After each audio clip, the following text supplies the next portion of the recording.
Hello, I am Ashley Victoria Robinson, and because of the amazing Comicbook.com, I got the chance to go and check out Finding Dory, and I am here to bring you a spoiler-free review of the movie. So don't worry if you haven't seen it yet, I am here for you.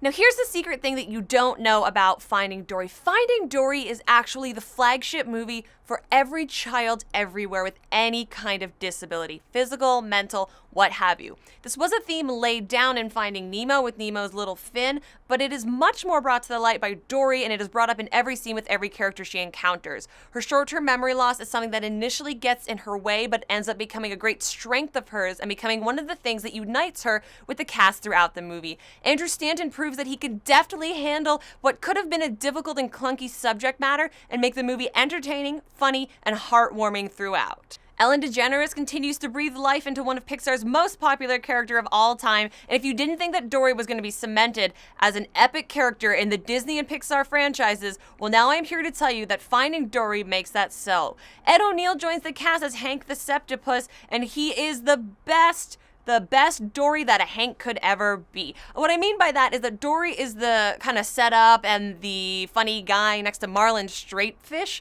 in Finding Nemo, and Hank is the funny setup guy next to Dory's straight guy in the Finding Dory movie. And Hank is really grumpy and he doesn't want to go and everything is hard for him and give me that tag. And Ed O'Neill is pretty much just using his own voice, but his performance and the acting choices that he used really start to show you his emotional growth from the beginning of the movie through the middle through the end. He gives an incredibly dynamic performance to a character who could have easily fell one note. There are a couple great guest voices, including Ty Burrell as Bailey, the sonarly head injury challenged beluga whale who we meet inside the Marine Life Institute, and Idris Elba and Dominic as Fluke and Rudder. I'm not going to tell you who these characters are, what kinds of animals, but I'm going to tell you, you're going to know these British actors when you see them, and they are the funniest part of the whole movie. Finding Dory has some of the funniest jokes of any Pixar movie that has been out to date. Directors Andrew Stanton and Angus MacLane are Pixar veterans, and they have brought their years of experience to bear here. Finding Dory is one of those Pixar films that is going to transcend being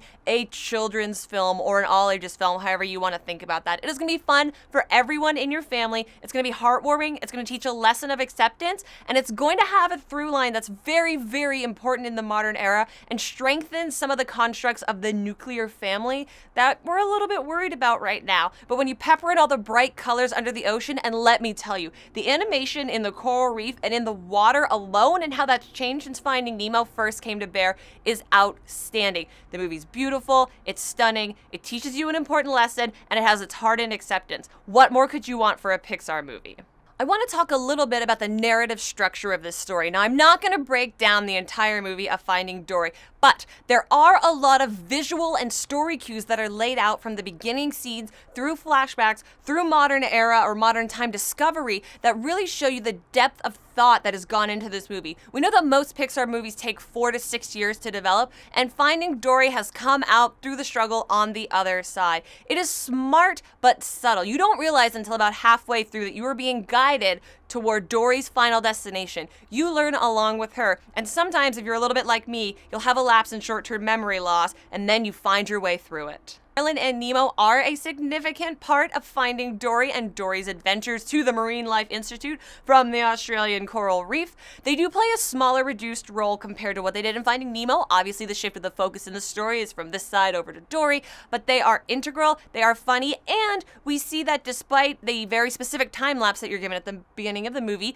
Nemo has undergone a great growth and development. He's definitely matured since the last time we saw him and since he himself was on his own journey. We see Marlin maybe a little bit repeating some of the same beat, but that's the purpose that his character serves. So even though when you think about it, he should have overcome this particular choice in Finding Nemo, it works for the story and it doesn't really bother me because the performance is so great behind it. Alright, I have given you a couple Easter eggs, a couple characters to look out for in the movie. I have told you how beautiful it looks, and I have told you about the emotional core of this movie. Finding Dory is a win. Pixar is going to knock it out of the park. Now, our rating system here is 5 stars, and I am going to give Finding Dory a solid, a complete 5 out of 5 stars. Take your friends, take your mom, take your dad, take your kids. This movie is going to be a great time.